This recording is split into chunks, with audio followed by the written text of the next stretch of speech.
বন্ধুরা, এই হইল আলু টিলার সেই ভয়ঙ্কর গুহার মুখটা দেখেন কিরকম। এটা হচ্ছে শুরু, এই যে এটা আলু টিলার পুরা অনসাইড। এই যে আমি ভিতরে ঢুকে গেছি, এই দেখেন উপরে চাঞ্চরা পাখি আছে। ও মাই গড, আসলে এই ভিতরে অনেক ভয়ঙ্কর। যে না গেছে সে বুঝতে পারবে না। আমি অনেক চেষ্টা করে আসছি, আমার মোবাইলের লাইট আছে, তারপরেও কিন্তু আমি কিছু দেখতে পাচ্ছি না সামনে। মোবাইলটা যখনই ওয়ালের মধ্যে মারি তখনই আপনাদের এই আলোটা দেখা যাচ্ছে। এটা প্রায় আপনার ৬-৭ মিনিট লাগে ওই পাশে যাইতে। ভিতরে গেলে আসলে অন্যরকম একটা ফিল আসে। আপনারা আসেন, ভিতরে যান, দেখেন, আসলে ফিলটা অনুভব করতে পারবেন। তবে টর্চ লাইট নিয়ে আইসেন এবং লাঠি নিয়ে আইসেন হাতে করে, কারণ ভিতরে সাপটা থাকতে পারে। কারণ অন্ধকারে যাবেন, আপনি তো দেখতেছেন না সামনে কি আছে।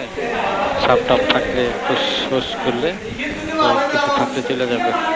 কারণ এরকম অন্ধকার জায়গায় থাকাটাই অসম্ভবের কিছু না, থাকতেই পারে, এটাই স্বাভাবিক। তারপরেও আমি খুবই সাহসিকতা নিয়ে সামনে এগিয়ে গেছি। আপনার সামনে গুহাটা আবার দুটা মুখ আছে, দেখবেন একদিকে গেলে এটা আবার কিছু দূর পর্যন্ত শেষ, কিন্তু অন্য যে মুখটা আছে এটা পুরাটা এই দিক দিয়ে এসে বাহির হয়ে গেছে।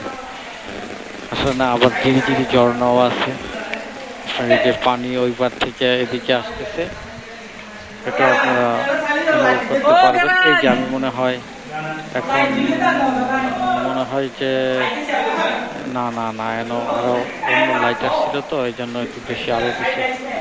আমি আরো যাইতে হবে, আরো যাচ্ছি আমি সামনে। অনেক রিস্ক নিয়ে। আসলে এটা কিন্তু দিনের বেলা, তাহলে রাতের বেলা কি অবস্থা হয় এটার ভিতরে একমাত্র আল্লাহ মাবুদ জানে। আপনারাও আসেন, দেখা যান, না দেখলে বুঝতে পারবেন না এর ফিলটা। আমি যে সময় আসছি সময় আমার আশেপাশে আমার সাথে কেউ নাই, শুধু আমি একাই, এই জন্য আপনারা শব্দ পাচ্ছেন না। হ্যাঁ, আমার দুইজন মাঝখানে এসে আর আসতেছে না, ওরা ভয় পাইছে যে ওরা আর সামনে যাবে না, এদের নাকি ভয় লাগতেছে। আসলে ভয়ের বিষয় আছে, কারণ ভিতরে গেছেন আপনি, হঠাৎ করে যদি পাহাড়টা দইসা পড়ে তাহলে এইখান থেকে আপনার লাশ কেউ খুঁজে পাবেন আমি নিশ্চিত। আর কেউ আসবেও না আমার মতো সাধারণ মানুষকে এখান থেকে নিয়ে যাওয়ার জন্য। এইখানে যদি কোনো রাষ্ট্রপতি পড়ে তারপরেও আসবে না কেউ। এটা এরকম একটা জায়গা। এই যে এগুলো যে গুহার আপনার সাইট, আপনার আলু টিলায় আসেন, আইসা যদি গুহা না দেখে চলে যান তাহলে অতৃপ্তি থেকে যাবে। এটা ভয়ঙ্কর হলেও সুন্দর। নামার সময় অনেক সিঁড়ি বাইয়া নামতে হয় এবং ভিতরে স্বচ্ছ পানি আছে। উপর থেকে নামার সময় যে গরমটা লাগে, ভিতরে গেলে সেই শান্তিটা আবার ফিরে আসে। আসলে খুবই ভয়ঙ্কর। এই যে পানি দেখেন, দিদির পানি খুব সুন্দর। এই যে এখানে একটা লোক দাঁড়ায় আছে সামনে, সে আমার আগে আসছে, ওই মুখ দিয়ে আসতেছে যে মুখটা আমরা উঠি। হ্যাঁ হ্যাঁ, আবার ডাকতেছে অন্যদেরকেও। এই যে আমি লাইট মারছি, খালি দেখেন পাথর, মাটি পানির সাথে সংমিশ্রণে পাথর হয়ে যায়। কি একটা ভয়ানক অবস্থা, আল্লাহু আকবার। এই দেখেন, আমি কিন্তু দিনের বেলা করতেছি, ভিতরে কিচ্ছু দেখা যায় না, একেবারে আমাবস্যার অন্ধকার। লাইট না আনলে বড় টর্চ নিয়ে আসবেন, একটা লাঠি নিয়ে থাকবেন হাতের মধ্যে, তাহলেই ধরেন আপনার নিরাপদ। এই যে আমি মুখ দেখতে পাচ্ছি, এরা কিন্তু ওই দিক দিয়ে আসছে, আমি কিন্তু ওই দিক দিয়ে বিপরীত দিক দিয়ে আসছি। এই যে এই যে সামনে যে এই যে মহিলারা যে ভিতরে ঢুকতেছে, ওই যে সিঁড়ি আছে ওই দিক দিয়ে গেলে আপনি আবার উপরে উঠতে পারবেন। কিন্তু যাই হোক, আমি আবার উপরে উঠি নাই, আমি ওইখান থেকে আবার পিছনে ব্যাক করছি, কারণ আমার দুইজন যে ওই যে মাঝখানে রেখে আসছি, এরা আবার কোথায় যাবে, এই জন্য আমি আবার এখান থেকে ব্যাক করছি।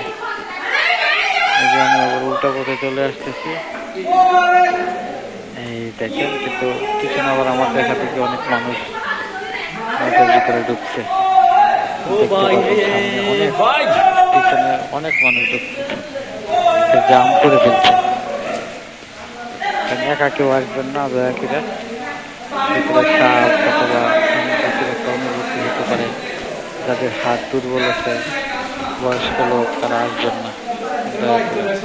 কারণ দেখা গেছে ভিতরে কোনো একটা শব্দ হলে শব্দটা বিকট শোনা যায়, পরে দেখা গেছে স্টপ করে দিতে হবে। যে ম্যাডাম আসছে, এই দেখেন কত মানুষ ভিতরে দেখতে পাবেন এখন।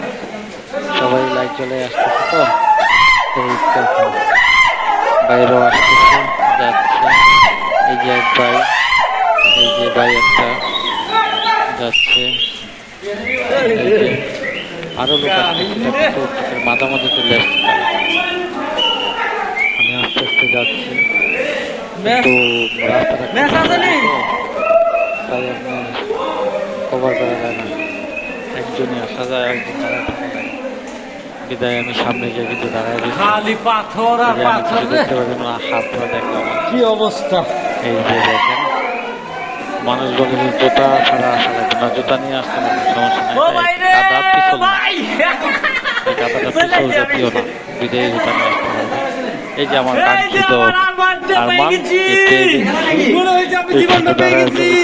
অন্ধকারের মাঝে আর সামনে যায় না।